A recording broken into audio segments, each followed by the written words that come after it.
manhã, 6 horas em ponto, sexta-feira chegando pra gente, até um pouquinho mais quente, viu? Você cuiabano que pediu aí para ter uma inversão do clima, conseguiu, pedido atendido nesta sexta-feira maravilhosa. Tenho a honra aqui novamente de ter o professor Haroldo Arruda. Bom dia!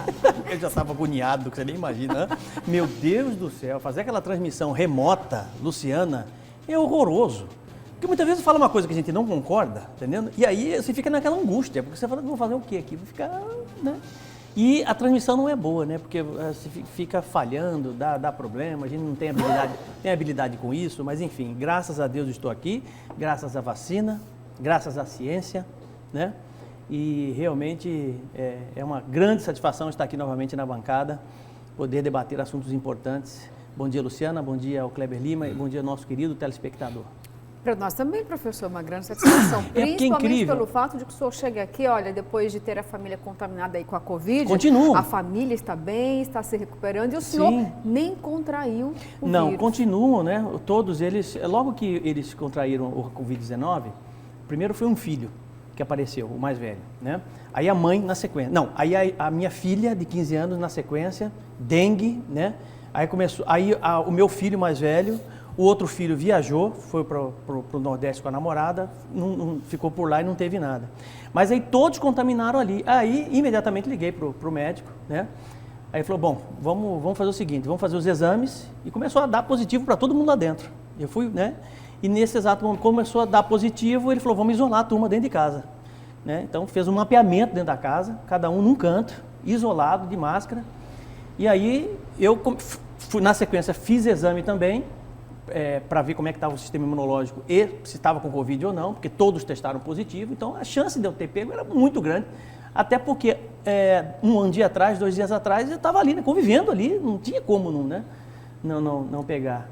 E aí ficou isolado e fiz o exame saiu ontem, né, e eu estou negativo para Covid-19, tudo indica que realmente a vacina funcionou depois de 8 semanas, importante isso.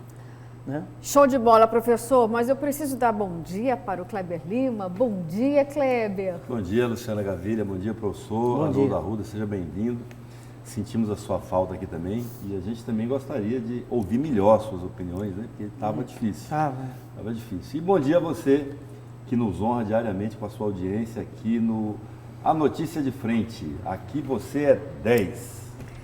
É isso aí, gente, vamos embora. Vamos dar aquela olhadinha agora no trânsito daqui da capital. Vamos ver como está aí o movimento nas principais avenidas. Já temos aí imagens de uma das 42 câmeras da CEMOB. Temos sim, ali na Barão de Melgaço com a Miguel Sutil. Olha, eu disse até que estava mais quentinho hoje, que eu tive a impressão que a sensação térmica hoje estava bem mais tranquila. Agora, olhando as imagens aí, parece que dá um outro ar de que a carinha do inverno ainda permanece aqui, né? 11 graus agora, tá geladinho, mas de verdade, gente, achei que hoje estava um pouquinho mais tranquilo, estava ventando menos hoje. Talvez seja a sensação térmica mais elevada, né? Talvez seja porque não estava ventando hoje de manhã, mas segue aí o trânsito, muito tranquilo, para esta sexta-feira ainda. Na mosca a previsão do tempo, na mosca, né? Sem erros, o dia mais frio seria hoje, 11 graus. Então já vai começar a esquentar novamente. Que bom, graças a Deus. Né? Na mosca, sim, mas foi na pinta. Esfriou muito no sul do país, né? Não, aqui, né, tô falando. Mas nos outros lugares eu não acompanhei com esse rigor, mas aqui, Avenida Miguel, Avenida do CPA, um trecho aí, movimentado um pouquinho só, né, nos 2 sentidos. E o motorista segue aí com muita tranquilidade, os faróis acesos, por conta do friozinho ainda, né? Tá um amanhecer um pouco escurinho ainda. Aí agora, pertinho aí do Círculo Militar, ainda na Avenida Miguel Sutil agora, quer dizer, né? Avenida Miguel Sutil, o condutor aí com muita tranquilidade. Linda, né? Não, tá, olha, é um amanhecer lindo, né? Clareou mais cedo hoje. Mais cedo, que agora são 6 horas e 4 minutos, a impressão que dá, olha lá, Kleber, essa imagem, né? Que ainda está um pouquinho mais escuro que os outros dias. A Avenida das Torres aí quase sem movimento para o horário. Normalmente eu venho, quando eu saio eu moro perto, eu saio de casa 20 para 6, né? Tá escuro ainda, hoje já estava mais claro, então. Clarinho. E olha aí esse céu colorido, a gente chamou atenção ontem, né, para essa imagem, nesse mesmo local, o céu maravilhoso, com muitas cores, divino, né? É bom olhar todo dia para o céu, agradecer, mesmo que seja para admirar. Olha essa imagem, é maravilhosa. Centro de Eventos do Pantanal, com essa vegetação, esse céu maravilhoso. Que delícia, né? Então, um dia vai ser gostoso hoje ainda, hein, gente? Bem fresquinho para você aproveitar, quem sabe, o final de semana de uma forma diferente, né? Fazer um caldo ou sair, né, para tomar um caldo, um vinhozinho para aquecer um pouquinho mais. É sempre muito bom. O inverno possibilita a gente, né, sair um pouquinho da rotina, do dia a dia e fazer algo diferente. Não é só para ficar debaixo da coberta, não. Mas se quiser ficar também, que problema tem, né? Rebuçado. Esse trecho aí estamos mostrando é a República do Líbano, sem movimento nenhum. Olha só, paradão, totalmente parado ali. A câmera também está dando uma travada. Começo da MT-10 já, né? Isso, 010, né? Mas sem movimento nenhum, hein, Kleber? Porque ali é um trecho bem movimentado, né? Ele vem Chapada, Florais e Norte, né? Tudo por ali, né? Tudo por ali. Agora, Fernando Correia, olha, também tá sem veículo, gente. Olha, acho que tá todo mundo dando aqueles 15 minutinhos a mais ali. Sextou também, né? Sextou. Já emenda. Já emenda. Frio vira feriado, né? É verdade. Ai, frio vira feriado é ótimo, gente. Tá bom, ó, segue aí com muita tranquilidade, vai com Deus, vai com fé, porque sexta-feira está só começando agora aí, começa já a planejar o seu final de semana, viu?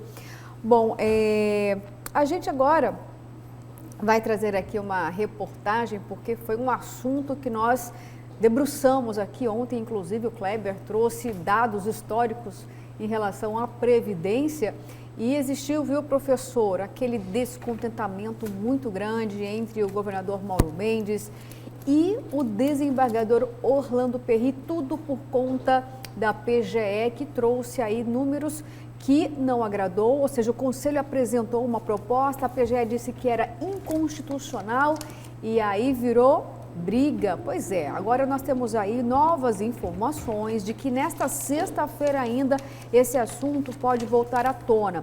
Vamos então entender qual é a novidade em relação à Previdência na reportagem de Oliveira Júnior. Eu sou um convidado de pedra aqui. Eu sou um mero órgão opinativo. E eu não vejo o Conselho com essa característica, com todo o respeito, governador. O governador de Mato Grosso, Mauro Mendes, e o desembargador Orlando Perry, do Tribunal de Justiça do Estado de Mato Grosso, desentenderam durante reunião do Conselho da Previdência dos Servidores Públicos do Estado de Mato Grosso. Durante a discussão, o governador pediu para revisitar o projeto aprovado pelo Conselho e que modificou a proposta do Executivo que previa isentar o desconto de 14% dos aposentados com doenças raras, que ganham até o teto do benefício do Seguro Social e INSS, ou seja, até R$ 6.400. Na última reunião, esta isenção foi ampliada para que atendesse aposentados que recebem o dobro do teto, o que determina a lei federal. Mas a Procuradoria-Geral do Estado se manifestou contrária e alegou que a alteração seria inconstitucional. Diante disso, o desembargador Orlando Perry defendeu a soberania do Conselho e disparou que a Procuradoria não é o Supremo Tribunal Federal. O magistrado disse ainda ao governador que, diante dos aspectos jurídicos, não havia razões para rediscutir uma decisão já aprovada pelos conselheiros, entre os quais um deles chegou a ameaçar renunciar ao cargo caso o governador mantivesse a sua posição. Diante dessa polêmica, o deputado estadual Eduardo Botelho, do Democratas, reuniu a imprensa, mesmo em recesso na Assembleia Legislativa, para falar sobre essa discussão. Essas discussões, esses embates encalorados, eles sempre existem nessas comissões, nessas discussões. Isso é normal. Agora, eu entendo o seguinte, que o governador pediu para reanalisar, e isso é prática recorrente, inclusive na Justiça. O Supremo Tribunal tem feito isso recorrente, vocês têm acompanhado isso. E também eu entendo que a posição do desembargador Orlando Perry, ela é correta. Eu tenho dito isso constantemente quando nós derrubamos alguns vetos, que a posição da Procuradoria, ela não é unanimidade em todos os lugares, e ela não pode ser uma decisão, isso eu concordo. O deputado disse ainda que deve se reunir com o governador Mauro Mendes para tentar apaziguar essa questão e chegar a um consenso que possa beneficiar os aposentados sem penalizar os cofres públicos. Já marquei uma reunião com o governador, com o secretário da Casa Civil, para a gente rediscutir como que nós vamos encaminhar daqui para frente. Deve ser respeitada a decisão do Conselho ou ela pode ser mudada aqui na Assembleia? Pode ser, a Assembleia pode mudar. A Assembleia pode mudar, evidentemente, qualquer uma proposta que vem do governo pode ser mudada aqui dentro. Todavia, não sei se esse vai ser o encaminhamento, né? Vamos ver, fazer uma discussão com o governo e com a comissão e depois com todos os deputados para ver qual que vai ser a posição da Assembleia. Olha só, gente, Kleber Lima, professor Haroldo Arruda, esse assunto é polêmico, mas é bom a gente explicar aqui que o que está em jogo, Kleber, gostaria muito que você pudesse até trazer novamente toda aquela discussão constitucional, até porque a gente está falando para um público muito importante. No caso, o Conselho deliberou sobre os servidores aposentados que têm algum tipo de doença incapacitante, não se estende a todos os servidores de Mato Grosso. Aí o Conselho fez todo um estudo, se debruçou sobre os números e disse o seguinte para a finalização desse processo, pelo menos a apresentação do Conselho. Olha, temos que isentar esse servidor com incapacidade dos 14%, ou seja, não pode incidir 14% de desconto sobre o que recebe esse aposentado que é incapacitado, que tem alguma doença incapacitante. O governador disse que não, porque a proposta inicial era apenas dar o desconto de 14% para quem ganhava até 6.400, que é metade dos 12 e tralalá. E aí virou essa guerra, porque o governo de Mato Grosso, o governador, através da PGE, disse que é inconstitucional, justamente porque existe aí uma cobrança diferente em relação ao servidor federal. É exatamente isso ou não é nada disso, Kleber Lima? Não, é isso mesmo, Luciana. Como eu disse ontem, esse benefício ele vem da legislação federal. Ele existia até a reforma da Previdência através da PEC 103 do governo federal. Aí a PEC 103, que é de 2019, ela derruba esse benefício, professor. A isenção da contribuição previdenciária, que é aquele percentual que é descontado da folha, do salário de cada aposentado e pensionista todo mês. Para quê? Para contribuir para o seu próprio pagamento no futuro, né? Esse é a contribuição previdenciária. Eu até ontem falei ICMS, que essa discussão de ICMS... Eu falei, uma confusão. Mas não é contribuição. O que acontece? Isso foi o que a emenda constitucional na Constituição Federal. Os estados, como eles têm autonomia, eles precisavam decidir se iam seguir a Constituição Federal ou não. Pois bem, a Assembleia de Mato Grosso, por isso que o deputado Botelho fala, nós mesmo é que causamos essa situação. Assembleia de Mato Grosso, em agosto do ano passado, aprova uma legislação aderindo a essa emenda 103 da Constituição Federal. E com isso, o MTPrev, que é o Instituto de Previdência de Mato Grosso, adota essa nova legislação a partir de novembro. O senhor até falou ontem assim, parece que foi julho, não, foi novembro. E mas o desconto não foi a partir de junho? Novembro. Porque ela só foi aprovada em agosto, né? Até outubro, era todo mundo... O servidor com doença incapacitante não pagava essa contribuição de 14%. Ela subiu, né? Já foi 11% e tal, 14% hoje. O que aconteceu? Aí o MTPrev implanta a nova legislação e retira essa isenção. O que acontece? As pessoas começam a pagar. Aí houve uma chiadeira, uma movimentação, foram até a Assembleia, até porque foi a Assembleia que aprovou a legislação. A Assembleia vai ao governo e faz um acordo. Aí é que está uma coisa importante para todo mundo entender.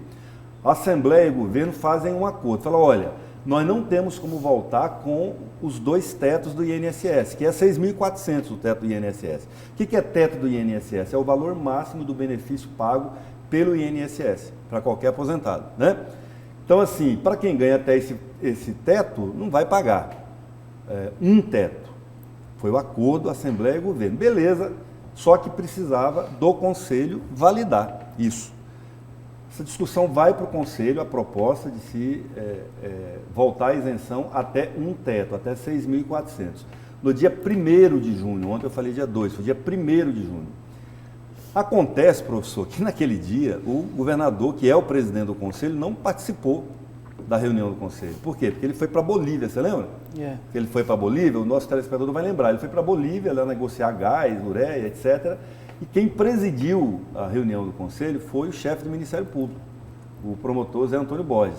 E lá, depois de uma discussão muito intensa, o Conselho resolve fazer isso. Não, nós queremos que volte o que era antes. 2 tetos. Aprovou a isenção para quem ganha até R$ 12.800 e tenha uma das doenças consideradas incapacitantes. Eu até li ontem aqui, eu vou ler de novo alguns exemplos. Tuberculose ativa, esclerose múltipla, neoplasia maligna, cegueira posterior à inclusão, hanseníase, Parkinson e cardiopatia grave, entre outras, né, que são colocadas lá. Aí o que aconteceu? Quando chegou para o governador, para ele mandar o projeto de lei para a Assembleia, para reinstituir a isenção, o governador falou, não, mas não foi o que nós combinamos. Né? Na próxima reunião do Conselho eu vou lá para tentar rediscutir isso, para mostrar que isso vai causar impacto e tal, que foi essa reunião de anteontem, e só que ele chegou do jeito errado, né? Chegou duro, falou, não, aqui a PGE falou que não pode, eu não vou fazer, e aí o Conselho falou, não, governador, não é assim também, nós não somos obrigados a acatar a parecer da PGE, e aí o debate dele com o desembargador Orlando Perry, né? O PGE é parecer jurídico, não é decisão. Quem toma decisão ou é o Conselho ou são os órgãos da Justiça. Aí ficou essa confusão. O governador terminou a reunião do Conselho, o Conselho decidiu que não ia voltar a discutir o assunto, então prevalece a proposta aprovada no dia 1º de junho, que é o quê? Voltar a isenção para os aposentados e pensionistas, que são os dependentes dos aposentados, da contribuição previdenciária de 14% para todos os que possuam doenças graves e que recebam até R$ 12.800. O governador disse, bom, eu vou avaliar se eu vou mandar esse projeto para a Assembleia. Vou avaliar, vou submeter à PGE. Se a PGE falou que não podia, óbvio que a PGE vai dizer que não pode de novo, né? E aí fica um impasse verdadeiro, que é o seguinte. Tudo isso que nós estamos falando, professor, atinge diretamente 650 servidores. De 37 mil e uns quebrados, nós estamos falando de 650 servidores. Ninguém está discutindo se merece ou não merece. Estou tentando demonstrar para quem não é servidor, para os nossos telespectadores, o tamanho do problema. Né? Que 80% deles já conseguiu o direito à isenção na Justiça. Então, assim, esse barulho todo é só para ver quem é que manda.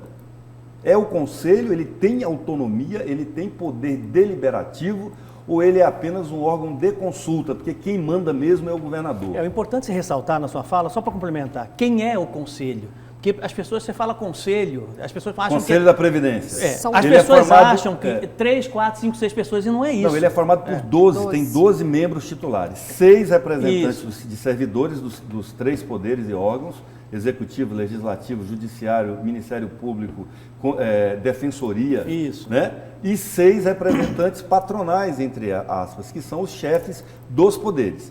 Então é como se fosse aqui na vida real. Eu digo aqui na vida real porque na maioria da sociedade, onde prevalece é o INSS, seria patrão e empregado, estão lá representados. E aí é o seguinte, por que é importante hoje essa briga, tomou essa dimensão? Porque até novembro, pela PEC 103, que é a Emenda Constitucional Federal 103, até novembro deste ano, os regimes previdenciários vão ter que ser unificados. Então, servidor do Judiciário, do Ministério Público, da Assembleia Legislativa, da Defensoria Pública, vão ter que tudo vir para o MT-Prev. Daí essa importância. Todo mundo quer saber quem é que vai mandar. Agora, só isso.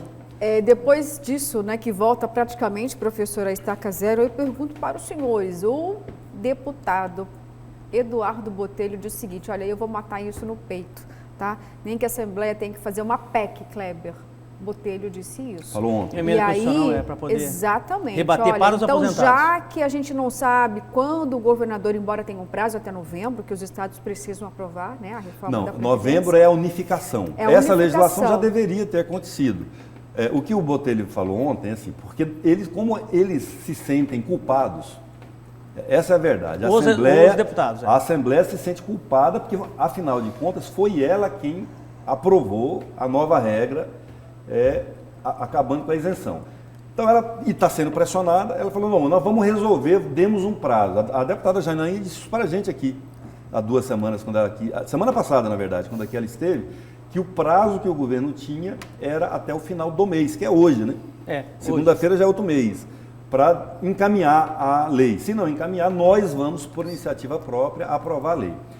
O que foi, inclusive, ontem gerou um ruído aí na imprensa sobre esse assunto, professor, é que são 2 assuntos que o deputado Botelho falou. Um é a isenção para aposentado e pensionista que tenha doença incapacitante, essas que nós falamos. Isenção, não paga nada.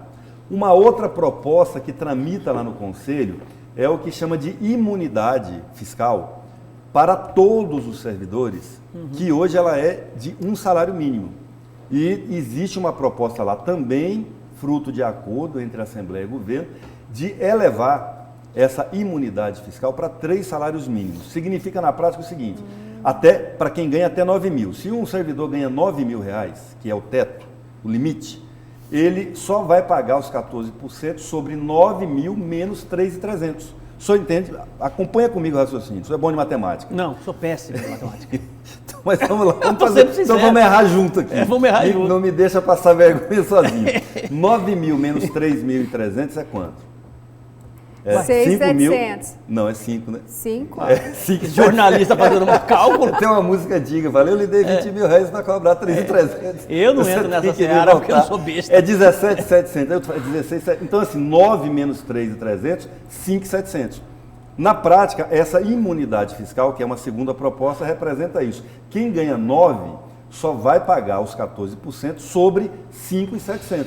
Independente de ter doença ou não. E ontem na entrevista ele deu uma misturada, a gente tentou, eu próprio conversei com a deputada Janaína Rivas já à noite, porque eu não consegui falar com o deputado Botelho, se ele de fato confundiu os assuntos ou se ele estava propondo uma saída consensual para as 2 propostas, unir as 2, você entendeu? Entendi. Pega a isenção e pega a imunidade fiscal, junta, eleva um pouco o teto de 6 para 9, mas não chega aos 12.800. Você percebe? Só que aí beneficia todo mundo, o impacto é muito maior. Só que tem um detalhe importante, posso Pode. ponderar aí com relação a essa questão toda dos aposentados e pensionistas? Eu faço uma leitura macro da situação, considerando sobretudo o seguinte, que é um problema absurdamente desnecessário, né? Uma disputa, um debate absurdamente desnecessário, considerando principalmente o tamanho do problema, que é um problema muito pequeno em relação a outros problemas que o próprio Estado do Mato Grosso tem. Ali é o seguinte, a população fica assistindo essa confusão porque ninguém entende nada. Eu tenho certeza que você que está nos assistindo, nós falamos aqui, o Kleber falou por um bom tempo, boa parte da nossa audiência não entendeu absolutamente nada do que está acontecendo. Nem quem está lá entende. E não desrespeita ela também. E não desrespeita ela também. No conjunto da sociedade. No conjunto da sociedade. Então o que acontece? Né? Tanto um lado quanto o outro também não entende o problema. Quer dizer, é um problema que é fácil de resolver se nós considerarmos, sobretudo, o que se tem de dinheiro hoje no caixa do governo do Estado do Mato Grosso, que é 4 bilhões de reais. Se nós tivéssemos um Estado pobre, né, seria muito mais difícil você resolver o problema. Mas nós temos um Estado que tem dinheiro em caixa e dá para você resolver. E detalhe, estamos decidindo a vida futura de pessoas que já contribuíram muito com o Estado do Mato Grosso, que são aposentados e pensionistas. E para piorar a situação, uma categoria específica de aposentados que têm doenças raras. Você está entendendo? Aí você vê líderes, representantes importantes da sociedade, tá entendendo? Que por questões de constitucionalidade ou não, tentam balizar o futuro de pessoas que já fizeram tudo pelo Estado.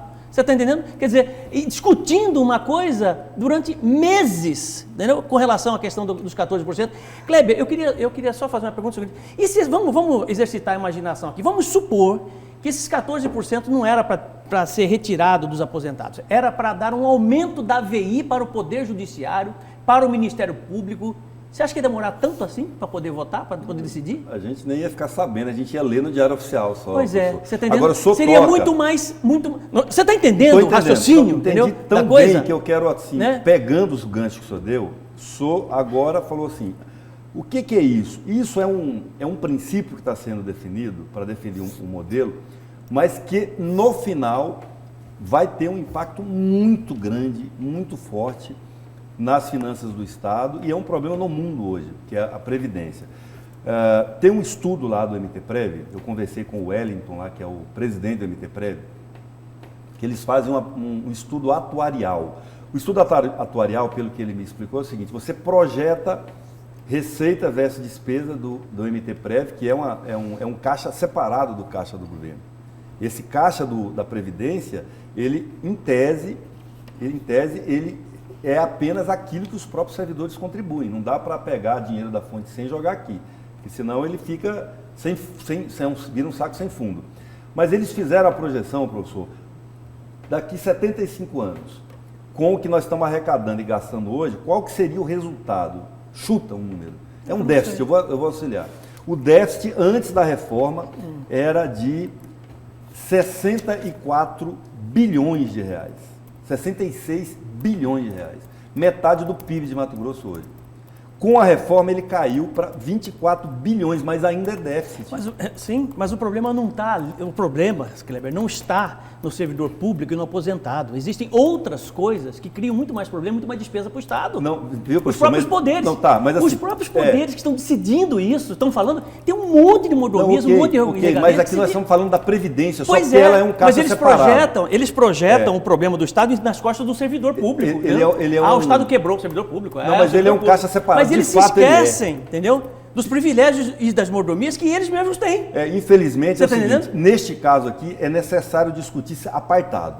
O problema da Previdência, porque ele vai dizer respeito, ele não me diz respeito, que não sou servidor público, não diz respeito ao senhor que não é servidor público estadual, nem a Luciana, e nem a imensa maioria dos nossos telespectadores. Mas ele diz respeito a um quantitativo muito grande de servidores, hoje são quase 100 mil, que estão na ativa, que vão se aposentar amanhã.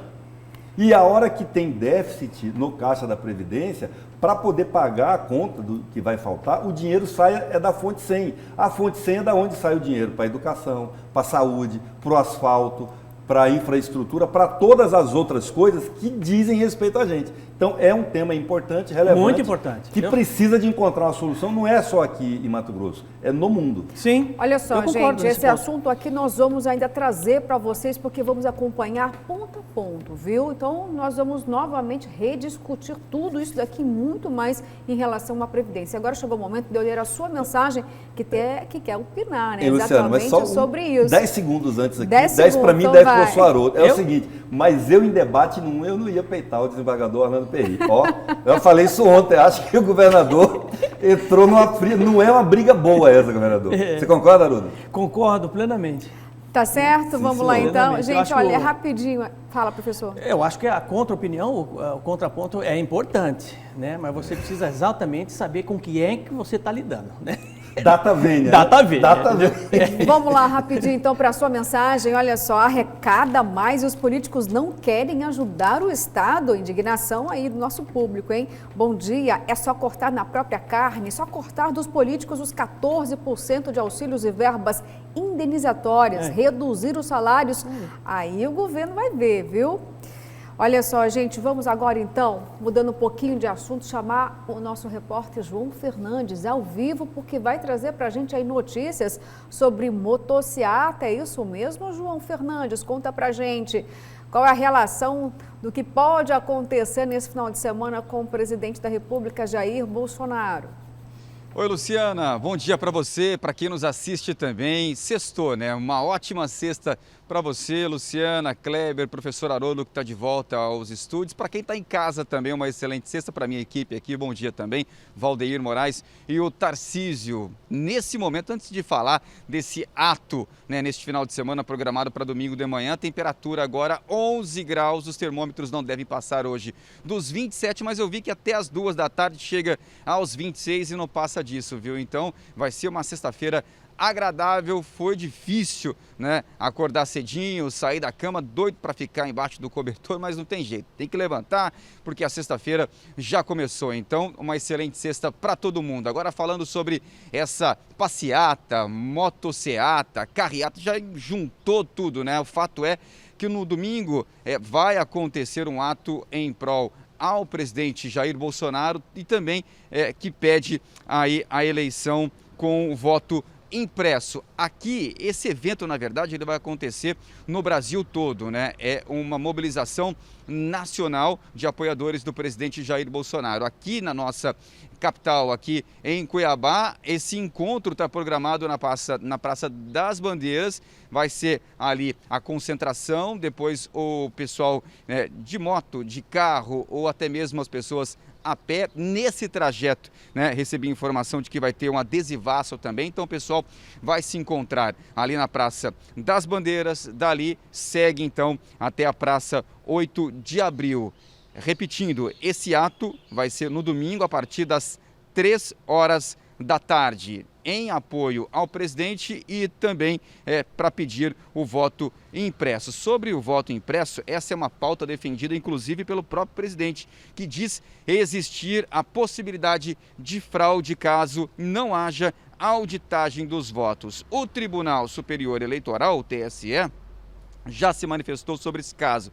Afirmou que o voto impresso é que irá potencializar a chance de fraudes. Então, enquanto o presidente fala uma coisa, o Tribunal Superior Eleitoral fala outra. Aqui na capital, como eu disse, o evento deve contar com a participação de políticos bolsonaristas, como o caso do deputado estadual Gilberto Catani, que já se manifestou, inclusive nas redes sociais, a favor desse ato. Abre aspas, ele disse o seguinte: vamos participar desta carreata para mostrarmos realmente a opinião popular sobre o voto impresso. Se a esquerda está contra esta proposta, seguramente ela é boa para o nosso país, afirmou o deputado, fecha aspas. Então, como eu falei, esse ato vai ser um ato nacional que tem um apoio, já foi convocado inclusive pelo próprio presidente Jair Bolsonaro. Então, só para reforçar, domingo, a partir das 3 da tarde, a concentração aqui na capital, aqui em Cuiabá, vai ser ali na Praça das Bandeiras, o pessoal vai se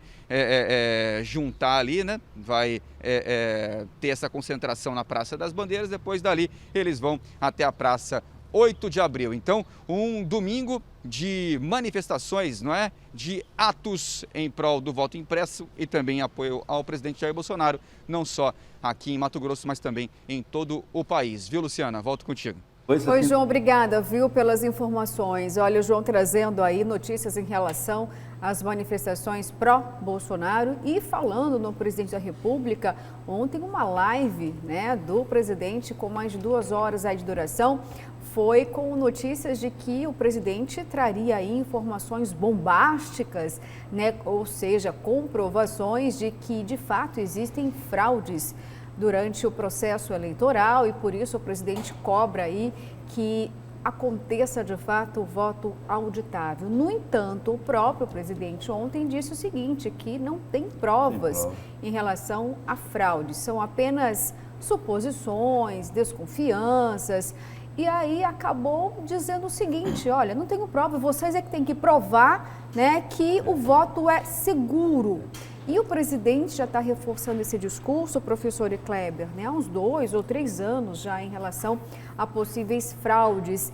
E aí eu pergunto, né, para os senhores, e aí? O voto auditável, de fato, é um instrumento mais democrático e necessário ao país ou não? Começa comigo? Vocês que Você sabe o que é cringe? Não me coloque sabe o que é cringe? Cringe. Sabe o que é? Eu toquei no assunto aqui outro dia, você lembra? Cringe, escreve assim para quem está em casa, C-R-I-N-G-E. Cringe é uma expressão inglesa, mas significa o seguinte, os jovens hoje usam, né? É vergonha alheia, né? É vergonha alheia essa live de 2 horas, uma perda de tempo, é um negócio assim, ridículo que um presidente da República tenha feito um papelão desse. Sabe o que ele usou ontem como prova da suposta deficiência do sistema eleitoral brasileiro? Um vídeo de um astrólogo que faz acupuntura em árvore. Vocês não viram isso? Um dos vídeos que ele mostrou como prova das evidências de falibilidade do sistema eleitoral é um vídeo de um pitonista, um cara que é um adivinho e faz acupuntura em árvore. Ele prega uns pregos assim na árvore para... Gente, isso é inacreditável, né, negócio desse. Eu tô assim, achando que eu tô num pesadelo, que eu vou acordar e vou ver que nada disso aconteceu. Vergonha alheia, esse posicionamento do presidente Jair Bolsonaro. E o que é pior, tem gente que acredita. Não é nem ele fazer essas barbaridades, tem gente que acredita. Gente inteligente, eu não posso acreditar. Tá indignado mesmo ou tá... Não, eu estou envergonhado. Envergonhado de ter um presidente dessa maneira. Assim, eu acho que a maior prova de que o sistema eleitoral brasileiro ele funciona é que permitiu a eleição de uma coisa dessa, né? Desculpa, mas não dá para engolir. Bom... Professor Haroldo, fique à vontade. Eu assisti agora. toda a live ontem, né? A live com relação à questão do voto impresso auditável, né? Deixar bem clara essa questão do voto impresso auditável, né? Que é a tentativa por parte do governo federal. Tem um rapaz que não sei o que ele era, aquele rapaz que estava ao lado dele. Ninguém sabe. Ele Aquele só rapaz, apresentou Eduardo, esse aqui é Eduardo. Acho que, meu amigo Eduardo. Mas enfim, ele estava ali e eles abriram a live falando onde que, de certa forma, existe a atuação da urna eletrônica auditável no mundo. Apenas em 2 lugares, Bangladesh e Butão, né? Começaram a live dessa forma, falando exatamente isso. Não trouxe provas, né, com relação à questão da urna, mas trouxe indícios, uma série de indícios que foram pescados na internet, que muitos de nós já conhecíamos, né, por conta da internet. Trouxe também algumas leituras de algumas pessoas importantes, né, que têm uma formação em tecnologia de informação, e trouxe outras pessoas não tão, como é que eu posso dizer assim, credenciadas para falar sobre a questão da urna eletrônica, né?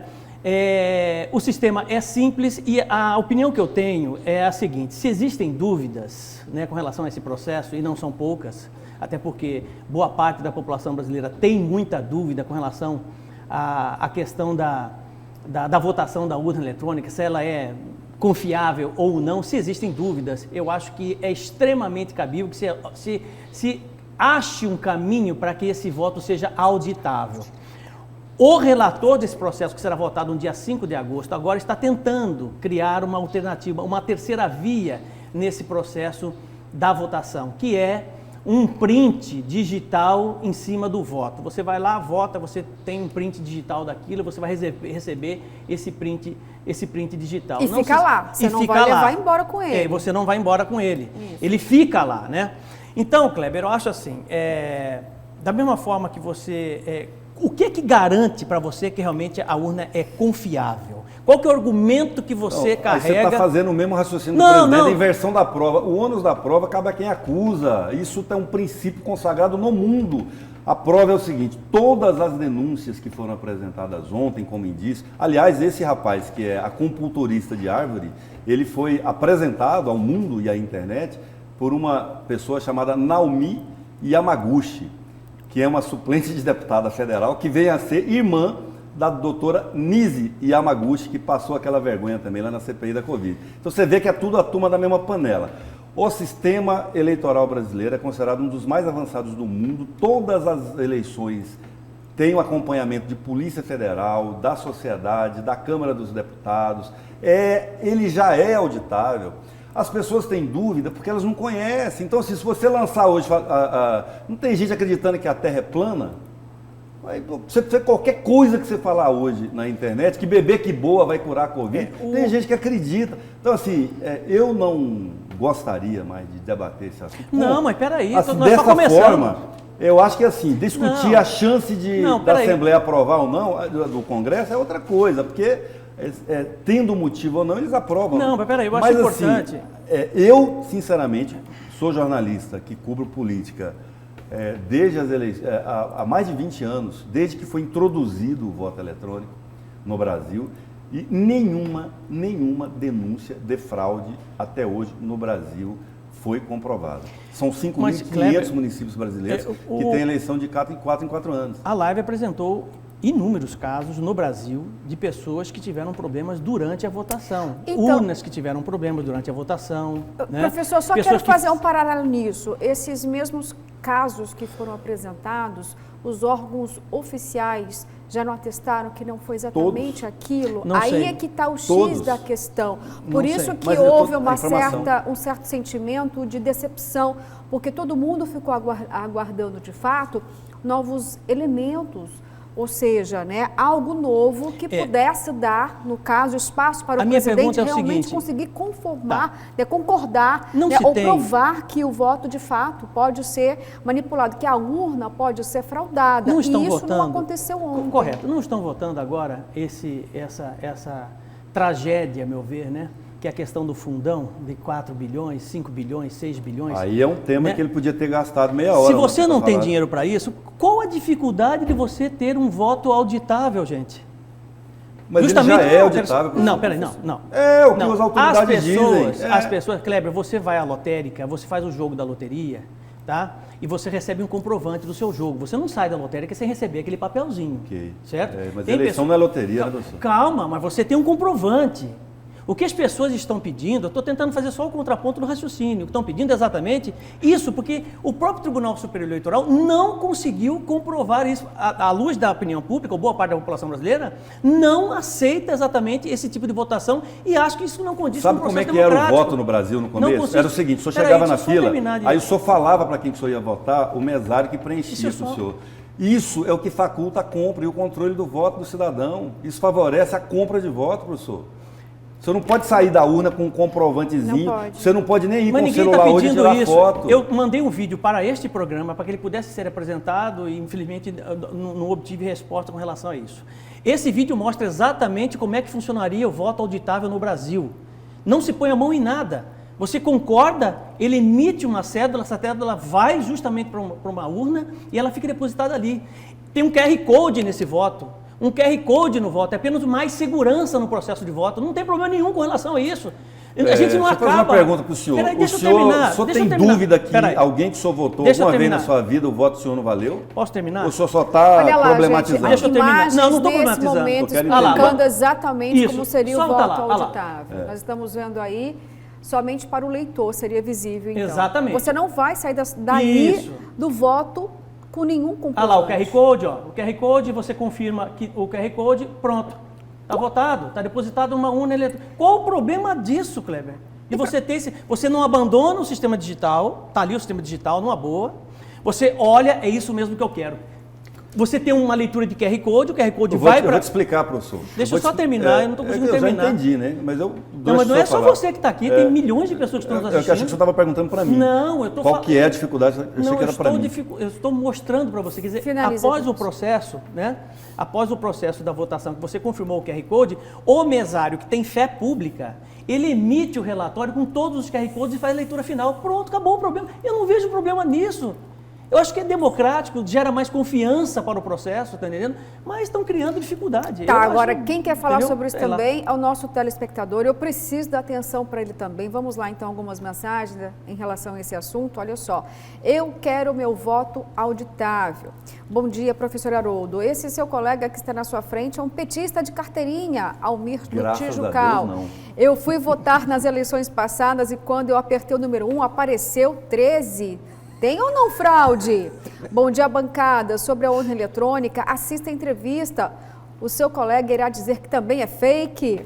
Senhor Kleber, vergonha alheia é ter um ladrão candidato a presidente da República.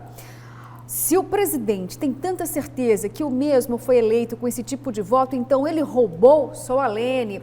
E aí, gente, olha, eu vou fazer só uma pergunta aqui e não vou deixar que vocês respondam não, porque a gente precisa ir para um comercial. Mas se a urna pode ser... Exatamente. Aliás, um detalhe fez a live importante ontem e ninguém podia fazer pergunta. Justamente, professor, eu fiquei pensando, por quê que não poderia fazer pergunta? Até por esse fato que eu trouxe. Todos os dados apresentados já passaram por análise. Pode ser isso, um dos motivos apenas. Pode. Um dos, né? Então, olha só, gente, mas olha, se a urna pode ser fraudada, esse sistema aí por QR Code também não pode? Bom, vamos para um rápido intervalo e daqui a pouquinho a gente volta.